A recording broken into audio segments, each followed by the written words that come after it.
What's normal curvature of the cervical spine in the sagittal plane? Oh, okay. Slight flexion. Lordosis. Yeah, lordosis and flexion are not the same thing, so which one is it? Lordosis, which is the same as extension. What about the thoracic spine?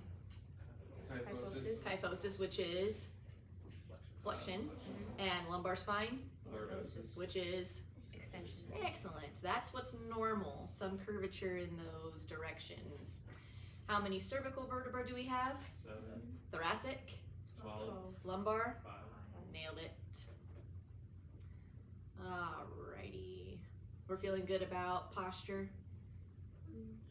We went over like anterior tilt the other day, posterior tilt. We're feeling good on that. Yeah. Cool. Alrighty. Okay. Let's see. What can I ask you about? This is still more of the bones. Where are you going? Are you going shoulder? Or are you still on spine? Oh, I'm still on spine. I'm just scrolling through the lecture slides until I find something that sounds like a good test question. Alrighty, let's talk about the intervertebral discs of the spine, because that's something that's pretty constant throughout. What do we call the inner portion of the intervertebral disc?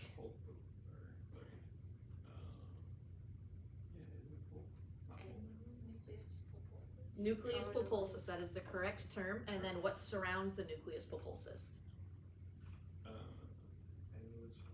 Annulus fibrosus, yep. And then what connects the intervertebral disc to the vertebrae above and below? Yep, the vertebral end plates. Yep, they articulate with the body. All right, so what is the most common direction of a disc herniation? Posterior or posterior lateral? Usually posterior lateral, which yields unilateral symptoms referring down the leg.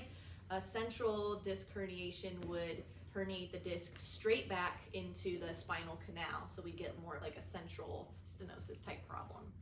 Okay, why is it that if a patient has a disc herniation, they're gonna have more pain bending forward than they will bending backwards? Because the discs compress and then it pops out. It pushes out the fluid. Yes. So we're getting excessive compression on the anterior surface of the disc as the vertebra is flexing forward. That's putting more pressure anteriorly. So the fluid in response is going to go posteriorly, which, if there's a tear in the fibers of the disc, will allow the fluid to escape back towards the nerve root if it's in a posterior lateral direction, which is most common. Yep. And and so forward flexion movements will be painful for that reason. And that lines up with the mechanism of injury for disc herniations, usually caused by heavy lifting with bad posture. Someone's really rounded through the spine, they lift with their back instead of their legs, increases discal pressure, pushes that fluid back too hard on the fibers tear, and there we are. Alrighty, think we're feeling okay with that. So why would spinal extension generally tend to make the patient feel better? Because the fluid will go back into the center. Helps to imbibe the fluid back in, creating more space in the anterior portion of the disc for the fluid to move that direction. Now, if somebody has an extremely unstable disc where it has herniated and is kind of just floating out in the ether, then both directions are going to be painful. But in general, extension tends to feel better for people who have posterior lateral disc tears. All right. Okay, let's now look specifically at the cervical vertebrae. We have typical vertebrae in the cervical spine, and we have atypical vertebrae in the cervical spine. Let's start with the atypical vertebrae. What is the name that we call C1 and C2? Axis. And what are the typical vertebrae? Yep, C3 through C7. Excellent. What is unique about C1?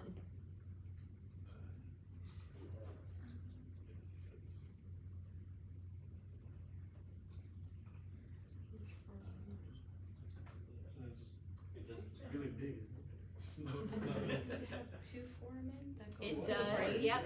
It has two large lateral masses connected by the anterior and posterior arch. There's not really a prominent spinous process on C1, and the facets are oriented in which cardinal plane? Horizontal. Yep. See? Straight across.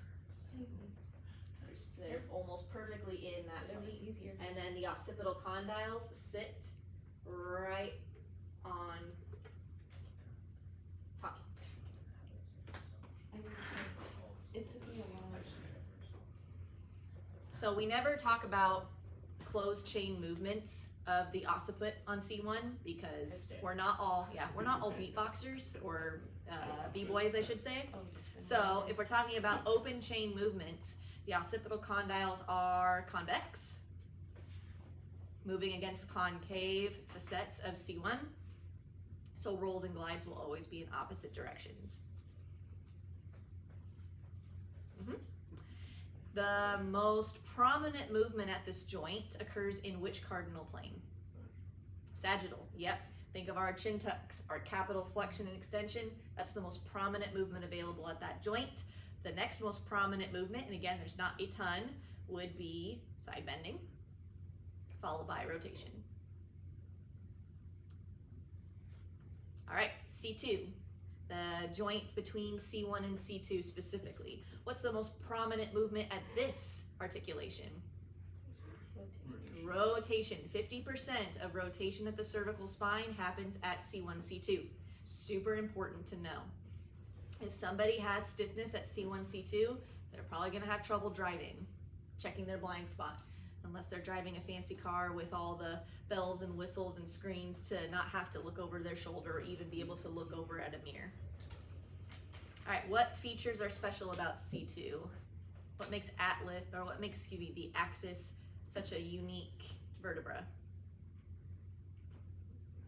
It has a dens. This is a super important structure that helps maintain the space of the spinal canal. If somebody has a disruption of the alar or transverse ligaments around the dens, oh, bad news bears. That's going to be pretty unstable. And what do we know about patients who have spinal cord injuries at C2? After our discussion about ventilation yesterday, they will be tubed. If someone has a complete C2 spinal cord injury, that means there is no innervation to the phrenic nerve, which means they have no control of their diaphragm, which means they are on a ventilator. And we do see those patients in physical therapy. And if you're interested in working with patients who are on ventilators, oh, do I have a clinical rotation for you? Alrighty, moving down the spine. So we said that C0, or the occiput, and C1, those facets are oriented in the horizontal plane. How does that orientation change as we make our way down the cervical spine? Which direction are we going? Yep, Candace did it. We're going back this way so that by the time we get to the thoracic spine, we're in the frontal plane. Okay, so most of the facets of the cervical spine are at an oblique angle, kind of in between the horizontal and the frontal plane, kind of at about a 45-degree angle. So when we look at movements of the cervical spine, we already identified where most of the rotation happens. We noted where capital flexion and extension happens. What position would you recommend to a patient who had facet pain, let's say at like C4, for example, but this could be true anywhere through the cervical spine. If someone had facet pain, let's say on their right C4, how would you advise them to move their head and neck in order to get relief of any pain coming from joint compression on the right side of C4? Lateral flexion, which direction? To the left, yep. Left lateral flexion would open up C4 on the right. What else would open up C4 on the right? In which direction? Yep. What else?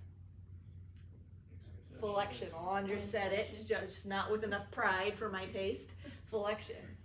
Flexion opens the facets. Side bending to the contralateral side and rotation to the contralateral side will all decrease facet pain.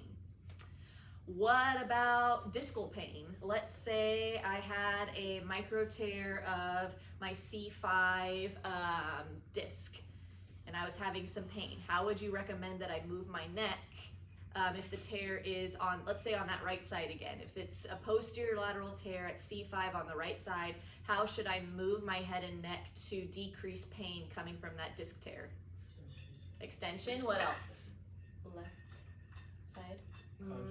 It's on the right. Yeah. Oh, right. Ipsilateral side bending. Yep, those are the two most important directions to get. Some rotation might help, but when we rotate, really only about half the fibers of the annulus fibrosus get tensioned at a time, so rotation isn't quite as important as the sagittal and frontal plane movements for alleviating pressure being applied to that disc when we stretch the fibers and then push the fluid into it. Okay, we're feeling good about recognizing like foraminal stenosis and facet pain versus disc pain and how positions might aggravate or alleviate symptoms coming from those problems. Cool.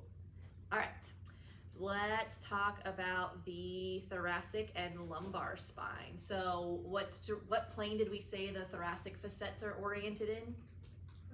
Frontal plane. So what movement are they going to best allow for? Maybe some lateral flexion, yep. What else? Rotation.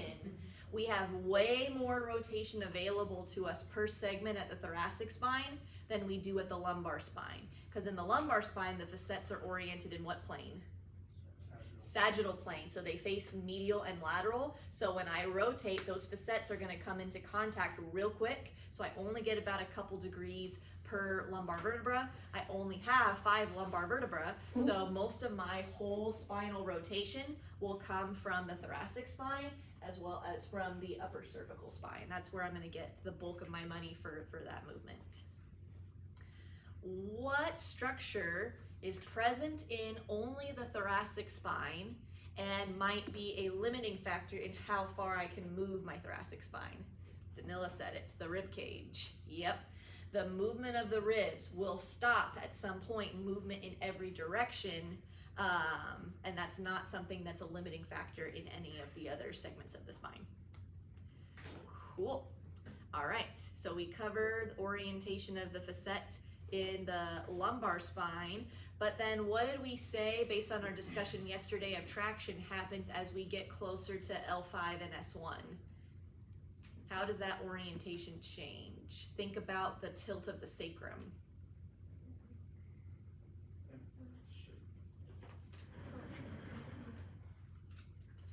The sacrum's kind of shifted anteriorly, right?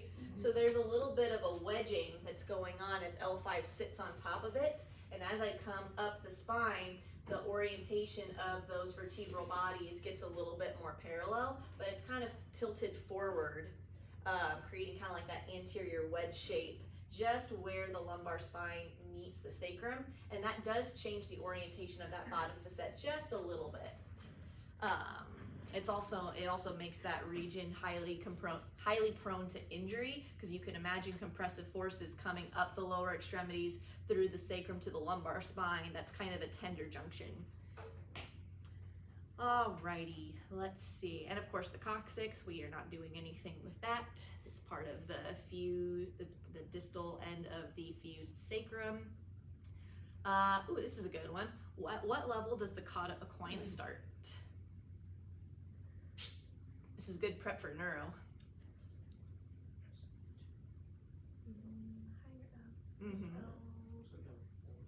L1, L2, yep, I'd say that's a much more accurate answer. So remember, the spinal cord is like a solid rope of fibers that comes all the way down the spine, and then at about L1, L2, the cauda equina, think like horse feathers or tail feathers, it starts to split into strands at that level. And that's important for assessing neurological conditions where maybe somebody has back pain and they're also complaining of complete loss of sensation in the groin region. Maybe they're reporting changes to their bowel and bladder function. That would indicate that level has been injured. At any rate, just something to know. Okay, are we feeling good about the ligaments of the spine? They're pretty straightforward. Supraspinous ligaments between the spinous processes, interspinous ligaments, ligamentum flavum, posterior longitudinal ligament, and anterior longitudinal ligament. Those are the main ones I want you to know. And the easiest thing to remember is that the anterior longitudinal ligament, abbreviated ALL, is the only one that's located anterior to the vertebral bodies. We know that when we talk about movements of the spine, the axis of rotation is through the vertebral bodies. So it's the only one that's on the anterior side, so it's the only one that really has a limiting factor in extension. All the rest of the ligaments become taught with more flexion-based movements. Cool. Okay, let's see. Ooh, here's a good one. How much cervical extension is available when we test for cervical extension range of motion? What's normal? 80. I'd say more like 50. Yeah. What about flexion? 40. 40. Yep. Hey, Sam, where's the fulcrum for that measurement? At the auditory meatus. Yes, the external auditory meatus is the fulcrum for our goniometer measurement of cervical flexion and extension. What about for cervical rotation? Where do we put the fulcrum? Right on top of the head. Yep. And what do we line the moving arm with? Oh. Tip of the nose. Yep. What do we line the stationary arm with? Yep. How does that differ for measuring, let's say, thoracolumbar rotation? What landmarks do we use there? Both through the AC. One goes through the AC joint, but which one? The stationary arm or the moving arm? Okay, and then where's the stationary arm? Through the lateralmost aspect of the hips. Yep, Oh, yeah. nailed it. So it's always good to do that measurement sitting down, because by sitting, you stabilize the pelvis. Otherwise, if you do it standing, you're gonna get some rotation there, which makes it very difficult to assess. All right, so how much cervical rotation do we have on each side? About 80 degrees, yep. 70 is functional for driving. Some textbooks will say a little bit less because they don't want you to push it too hard and strain the vertebral artery, which goes through that foramen in the cervical spine. That's something that makes the cervical vertebra different. It has that extra hole where that artery is going to go up towards the brain. All right, and then what about side bending? How much side bending do we have in the cervical spine?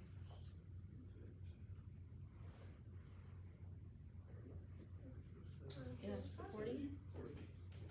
Oh, we're getting a lot of numbers on this one. No consensus. No consensus. I feel like this is 7. No. 40. What is it? I don't worry. Yeah, no, it's 40. 20. At least 25. I would say 25 to, some texts will say 40 as well. The text I used in PT school said 25, but I think our Newman text says 40.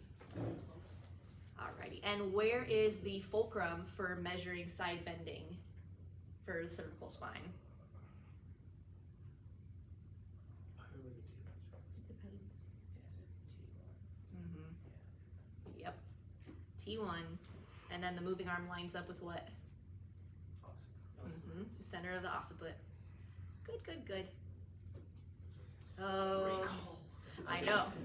Well, this is important because, like I mentioned earlier, the spine is not off limits for the practical exam, so it's good to review procedures for doing range of motion and manual muscle tests of the spine as well as the upper extremity. The upper extremity is really fresh in your minds, but don't forget to go back and check those out. I remember mostly the inclinometers. It's like, that's on top of your head, and then it's on T1. So it's the whole spine. It's fair game. Yeah, because you guys had spine-related concepts in ortho this term, so it's fair game. We did. Just learned it. Yeah, cervical was week 1. All right, let's look at the lumbar spine.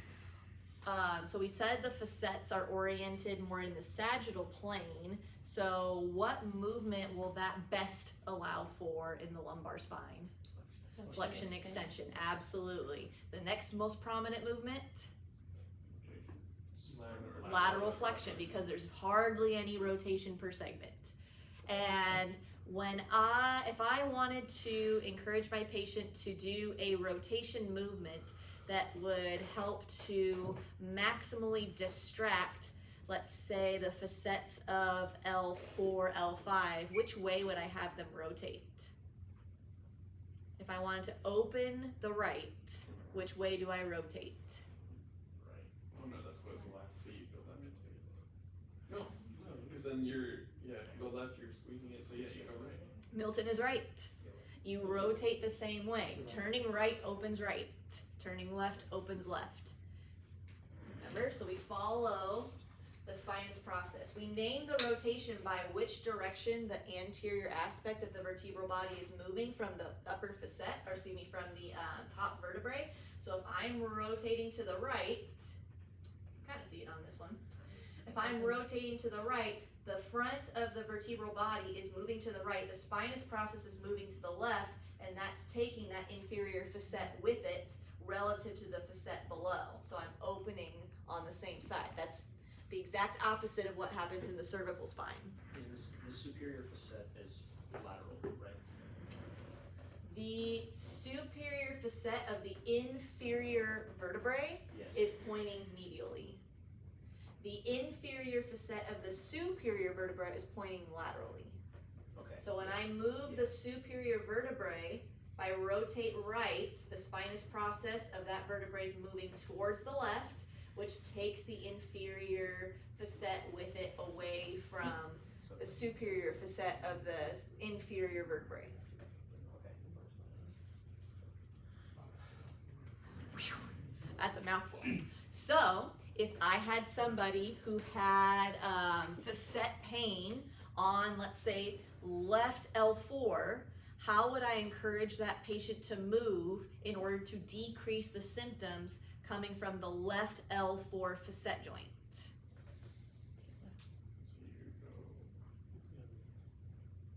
I heard flexion. I heard rotate left. What else?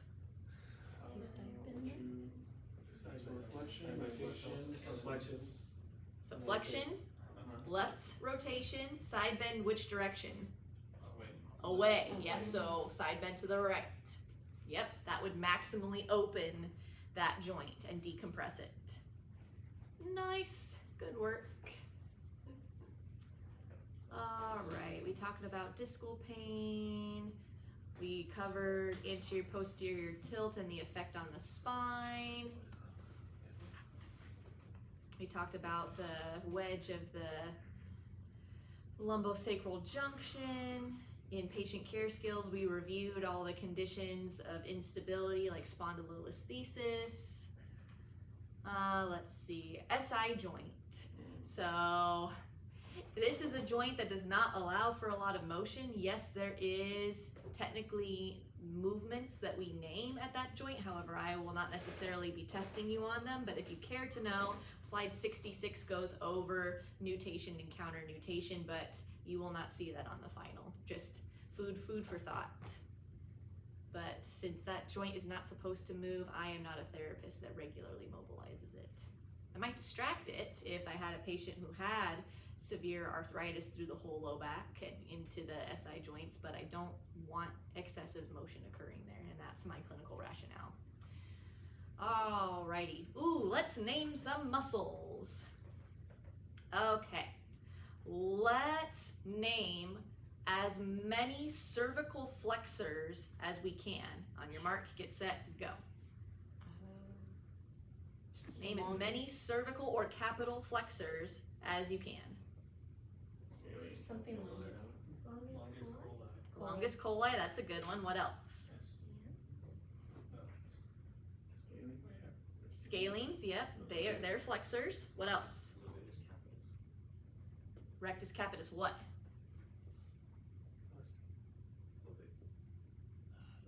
Your choices are anterior or posterior? Anterior. Anterior, good. What else? Yep, sternocleidomastoid. What else? Levator what? No, we're getting a lot of head shaking. Is that located on the anterior or posterior side of the axis of rotation? It's on the posterior side, so that's not a flexor. Yep, I think we got him. I've got longus coli, longus capitis, rectus capitis anterior, rectus capitis lateralis, anterior scalene, and middle scalene. Those are all cervical flexors. When we have a patient who has forward head posture and we prescribe chin tucks to help correct that excessive amount of upper cervical extension, name a muscle that would target specifically capital flexion That's the to help improve that forward head posture with this. Rectus capitis anterior. Yep. These are our chin tuck. These are our chin tuck muscles, right? What's the third one? There's one more. Did we say rectus capitis lateralis? Yeah, I said that. Okay. Yeah, there. All right. Just scaling. Longus capitis, longus coli. The longest colon, that's for capital flexion. Oh, you're right. That one actually doesn't go quite up high enough. JK. Or actually, the superior oblique portion of it does attach onto C1. But yeah, definitely our rectus capitis muscles and our longus capitis for sure. All right, we're feeling good on our cervical flexors and our chin tucks. Okay, how about cervical extensors? Name as many cervical extensors as you can. Rectus capitis posterior, that's a good one. Mm-hmm. Nice. Is it the sternal?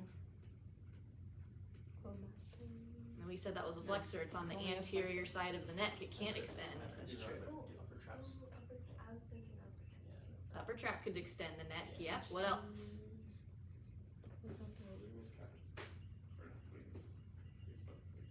Semispinalis capitis. Spinalis capitis. What are those little ones? All the suboccipital muscles. That includes rectus capitis, posterior major and minor, and the obliquus capitis, superior inferior. Yep. So just be able to recognize which of those muscles might flex or extend the spine. That might be a good thing to know. Let's see. What about muscles that laterally flex the cervical spine? How many muscles can you name? SCM. Is SCM gonna side bend? Let's say we're targeting right side bending. Is right SCM gonna side bend ipsilaterally or contralaterally? Ipsilaterally. Will it rotate ipsilaterally or contralaterally? Contralaterally. Yep, we saw that with our manual muscle testing. Good job, guys. Any other side benders we can think of? Positionally, would upper traps work a little? I know it's more posterior, but It's more posterior, but yeah, you could argue that if you got out of anatomical position, it would be a stronger side bender. What about scalenes? Those guys are lateral flexors for sure. And then like semispinalis, that could also help with side bending.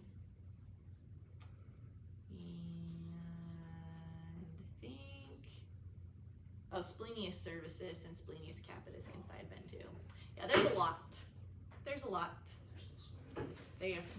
Those ones aren't so tiny, but the suboccipital ones are pretty tiny.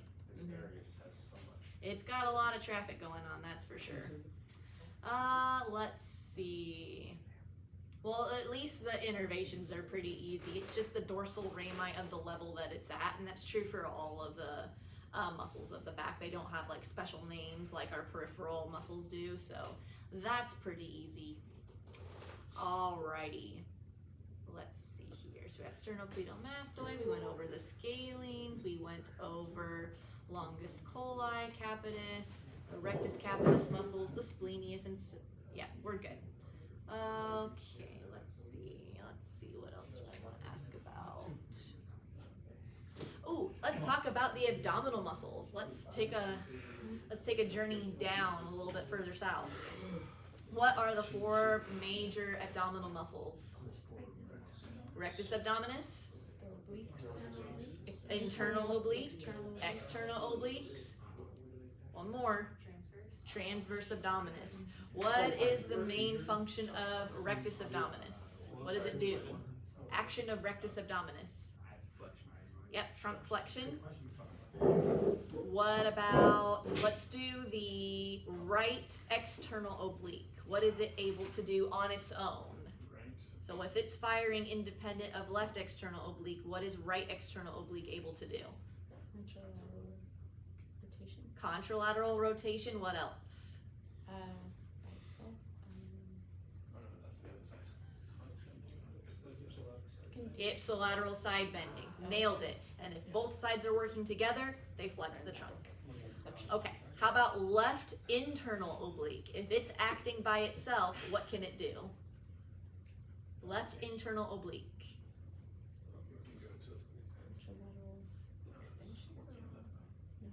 Left internal oblique, what's the action? Acting alone. Left internal oblique, acting alone. What does it do? Yep, ipsilateral side bending, so side bending to the left, and what else? No, it's the same on both sides, it's internal, right? I thought it was for external ones. Would it be Oh, this is right? contralateral extension? So, external obliques is a V, right? So when these 2 points get closer together, I side bend toward that side, I rotate away from that side. We all see how those 2 points got closer together?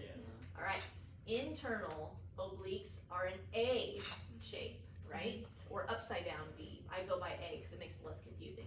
So they're going to get closer when I rotate towards and when I side bend towards. So internal is ipsilateral. All the I's are together, right? Okay, and then what about transverse abdominis? What's its action?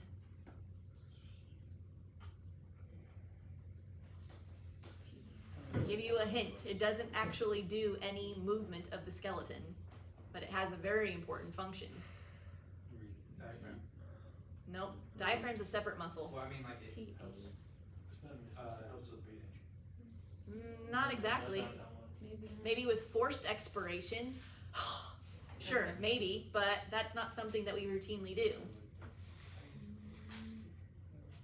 When transverse abdominis contracts, what happens? Think about what happens when you put on a tight pair of pants. You suck it in. You draw your navel inward towards your spine. It compresses the abdominal viscera. And this is significant because transverse abdominis is the only abdominal muscle that attaches on the spine. And it must be exercised in someone who has low back pain. And the only way you exercise it is by activating it. So when you're educating your patient for core strengthening, starting off like with marching, lower trunk rotations, and progressing up to like dead bugs and planks, if you're not cueing your patient to gently draw the navel in towards the spine with all these activities, you are not fully engaging all of their core muscles, and you're specifically ignoring the ones that they need the most to provide support and stability to the spine. So don't forget that cue. It's super, super important. That being said, gently is the key word. You do not need to suck it in as hard as you can to activate this muscle. In fact, even just a gentle drawing in is plenty. Your patient should still be able to talk. Your patient should still be able to breathe. There should be no interruption of airflow. Our muscles need oxygen when we exercise, so make sure they're not holding their breath. And yes, you can use diaphragmatic breathing as a way to educate them on how to contract this muscle. All right, so we got all of our abdominal muscles, and those are our primary muscles of the anterior trunk. What about psoas major? What influence does that have on the position of the lumbar spine? Does it even attach on the lumbar spine? Psoas major? Yeah, Joel, where does it attach? To L, the lump, no, hold on. No. Tagging somebody in, tag in, please. Every single transverse process of the lumbar spine, psoas major gets them all. So when I contract my psoas major, we know it can flex the hip, but it can also flex the spine forward. And when it gets tight, in closed chain, it's actually an extensor because it increases lordosis, right? Yeah. So in closed chain, short arc, it's a lumbar extensor. Long chain, it's a flexor. Holy moly.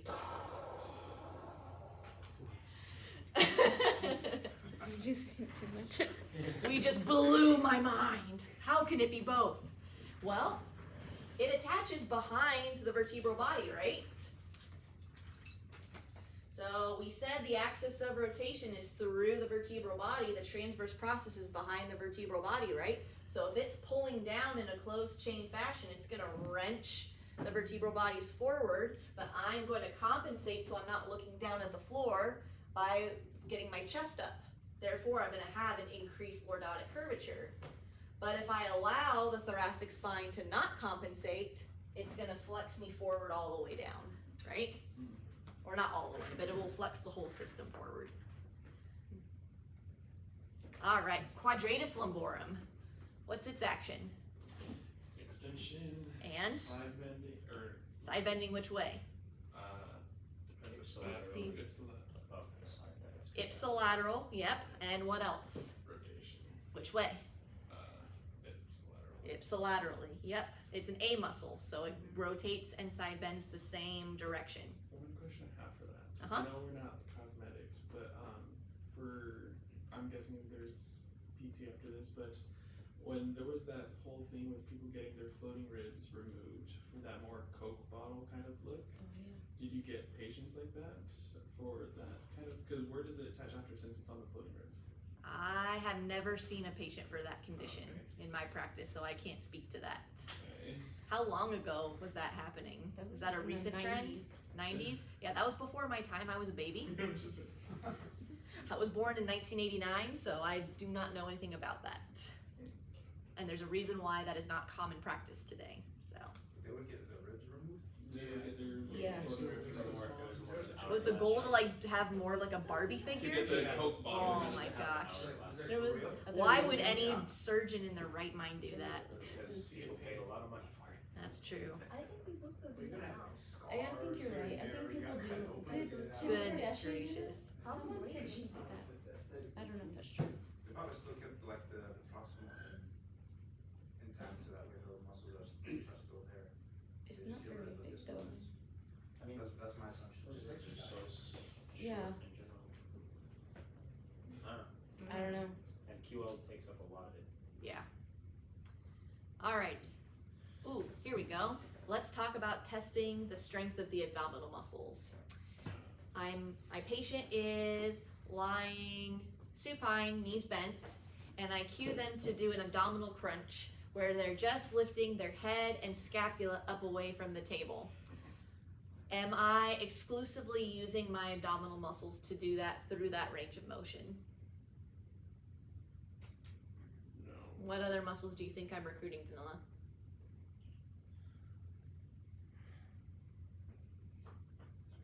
Okay. Hmm? Trunk flexors, hip flexors. A little bit. Maybe. Well, actually, no, you just scapula. Just Yeah, anything above, like my cervical flexors, I might be. Yeah, I could buy into that. But when are my hip flexors going to start to come into the equation? If I'm teaching my patient to do a sit-up, like a full sit-up towards long sitting, and I keep, yeah, once we get past that clearance of the scapula and we continue to sit up, my hip flexors are actually doing that work. We're no longer just isolating to the abdominals. So when you're thinking of abdominal strengthening exercises, you'll see clinicians educate patients on doing abdominal crunches, but we want to stop once the scapula clear. We don't want to keep going all the way up because then we get into the hip flexors and that's not the target muscle group anymore. Oh, here's a throwback question for you. The plank test. To get a 5 out of 5, how long does a patient have to hold the plank position? And I mean the true plank position, not cheating by hiking their hips up. Was it 2 minutes? Something like that, right? I want to say 45 to 2 minutes? I nailed it. 45 minutes. 45 minutes. I think it was 2 minutes. It's 2 minutes Yeah. though. For like the true 5 out of 5. Does anybody have 5 out of 5 abdominal strength per the plank test in this I room? used to. No, you Maybe Very much do that so. easy for 2 minutes. Oh boy. was saying, yeah. No, But you have to keep your head oh, you have to keep the and whole you gotta position. keep that pole. You can't lift your butt up like into the middle of There your you go. I know what you're talking about. I just have. Never mind. you just got too much junk. I mean, You like soft tissue in there. There you go. It's muscle down. Absolutely. Not soft tissue, it's muscle. Yeah. How many erector spinae muscles can we name? Those long trunk extensors. Multifidi, yep, that's actually a smaller one, more of like an A muscle, kind of like quadratus lumborum. It's isolated to just the lumbar spine. We actually do have some in the cervical spine, but they're really tiny. I'm talking about those long muscles that we worked on in our soft tissue mobilization lab that go all the way up from pelvis to either like mid thoracic or even into the cervical Yeah. spine. yes. Transverse. Yep, we've got iliocostalis, spinalis, longissimus, and each of them are named based on the region that they're in. And the little valleys. Yep. Iliocostalis lumborum, iliocostalis thoracis, iliocostalis cervicis. Those are some of our valleys. Longissimus thoracis, longissimus cervicis, longissimus capitis. Yeah, there's a capitis. Alrighty. Let me take one more look here. Alright, so we went over abdominal muscles.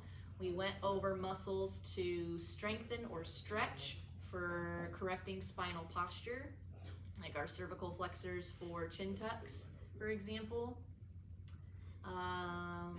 Let's see. We went over a quick review of some range of motion placements for the goniometer. How are we feeling about the spine? Not bad? Shall we move on to the upper extremity a little bit? Yeah. Since- How much do we have to know of the dual inclinometers? Should we brush up on that quite a bit? All of them. Hold that thought. Give me 1 second here. Let me just go There's add at some least 4 questions to questions the on test this. with those. I'm just, Actually, how long is the final? 75 questions. 25. Let's see. 3 hours, you said? Yeah. Nice. Oh, cry. You can get what? What? Yeah. You said you can get See you crying in 10 seconds. So off by 2. I'll make sure to only mark 15 as wrong.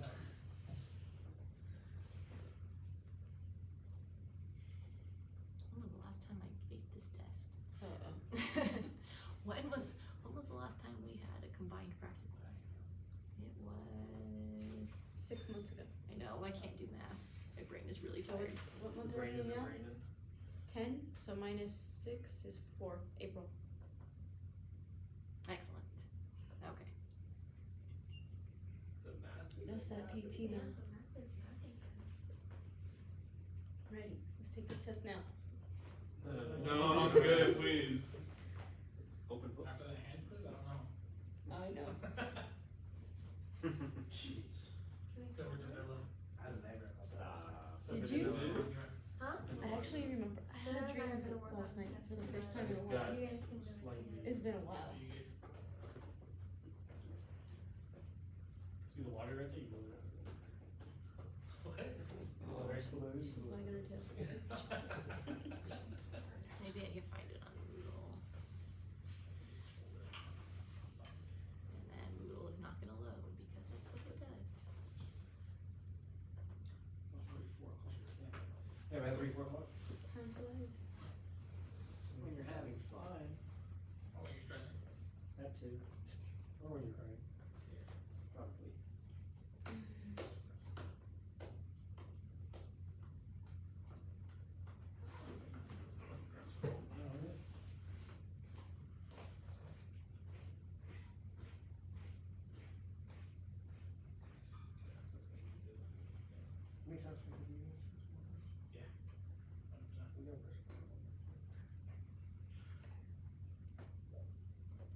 I would definitely review goniometric measurements for the spine. Let's see, what's this one? Also goni.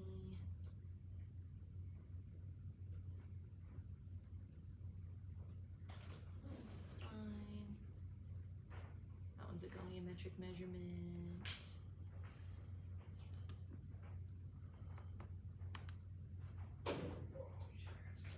That's a goniometric measurement.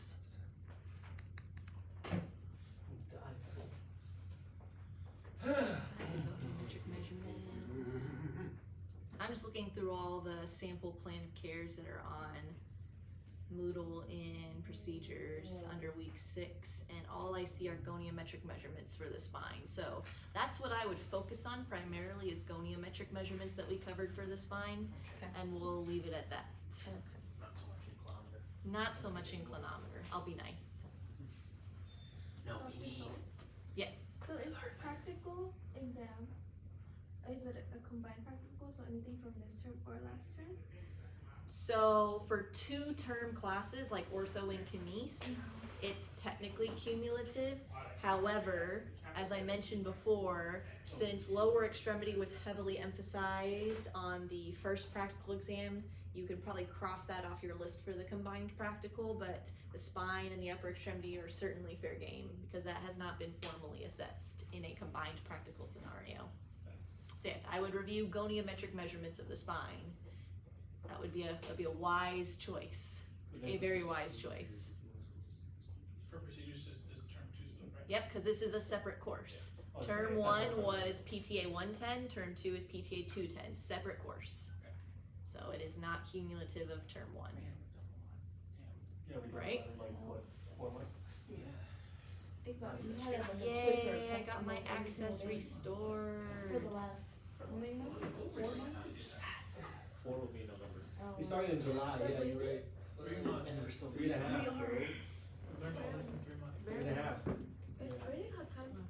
It's like 3 on We started like first week I of July. know, I mean, Hey, July 2nd is when we started, July 3rd, we started, we had a random July 4th off, and then we just. I just pulled up the calendar and I was like, oh damn, we have a final tomorrow in professional behaviors. Like, I figured it was just on brand for me to not have known that. Like, oh, I guess I better study tonight. It's next And we have 3 straight. 3 straight next Friday. And the upper extremities go down on Wednesday. Perfect week of stress. And we got ortho presentations. Super. And you gotta make sure you do all the. I have my presentation. Oh, and you have your presentation for patient care. Well, Oh, that's that's, not that's not that bad. No, And we have There's 2 Miss quizzes Amiki's too. reflection paper. There's 2 quizzes? Yeah. There's a lot. One for procedures and one for ortho. Oh, sure. It's gonna be a photo finish, as they say. And then we still have the reflective paper for our We still wheelchairs. have, Let's do it Friday. select training too. Are we ready for the Yes. shoulder, or are we starting I'm to dying. tap out a little bit? Do a little more. Are we gonna have another chance at this? Absolutely, and On Tuesday. actually tomorrow Yeah. in our patient care skills discussion, it's neck and shoulder day. So if we are also inclined, we can make our kines review for the shoulder part of patient care skills tomorrow, since we're already doing a big I'm down review for of the that. shoulder. I'm down. And then we can all head home and get some much needed rest. Sure. Sound good? Oh, we won't have to head home. We don't have, I thought we were it's doing it all from online. home. Yeah, Okay. just So- so we're heading home now. Okay. Oh, okay, As of this okay. moment. Got it. I thought you meant As of this moment. section. Yes, as of this moment, we can head home because Okay. tomorrow we will chat about the neck and the shoulder as it relates to care in the clinic, and that'll be a pretty good kines review. And of course, we can also review next week in office hours, since the shoulder and the elbow and the rest of the upper extremity are going to be heavily covered on the final. We can definitely do more extensive review next week as well. But at least we got through all of the term 1 material, so you kind of got a little refresh of that. What I would do if I were you guys is I'd go back maybe, tonight and just do like a couple of those term 1 quizzes again, because I unlocked them. Because now that you've had a chance to look at them, it should be pretty fresh in your mind. See how you do. Yep, exact same questions. I didn't change anything. So it's all stuff you've seen before, but now that the content is a little bit fresher in your mind, it might be a good chance to go through and still be and just make notes. Okay, yep, I know that. Ooh, I still need to review that, so I'm gonna make a note to go back and look at that some more later. Cool. Awesome job, guys. I will see you all tomorrow in the afternoon, and I'm gonna send out a link via Google right now, so I don't forget to do that tomorrow. You didn't say that, Randy.